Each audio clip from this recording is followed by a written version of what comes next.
Hindi mo kailangan magpaliwanag sa lahat. Hindi mo kailangan patunayan kung sino tama at kung sino ang mali. Kung gaano man kalinis ang intensyon mo. Kasi minsan, ang pinaka-mature na desisyon ay ang piliing manahimik. Hindi dahil takot ka or wala kang sasabihin, kundi dahil alam mo na hindi lahat deserving ng energy mo. Kung alam mo naman na malinaw ang intensyon mo, okay na yun. Kung alam mo sa sarili mo na ginagawa mo ang best mo, enough na yun. May mga laban na hindi mo kailangan salihan para manalo ka. May mga opinyon na pwede mong bitawan para manatiling payapa ka.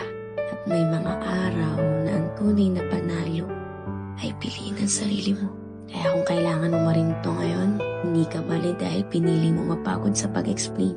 Hindi ka mahina dahil pinili mong mag-move forward. At hindi ka nagkulang dahil hindi mo pinatulan. Patuloy mo pa rin galingan.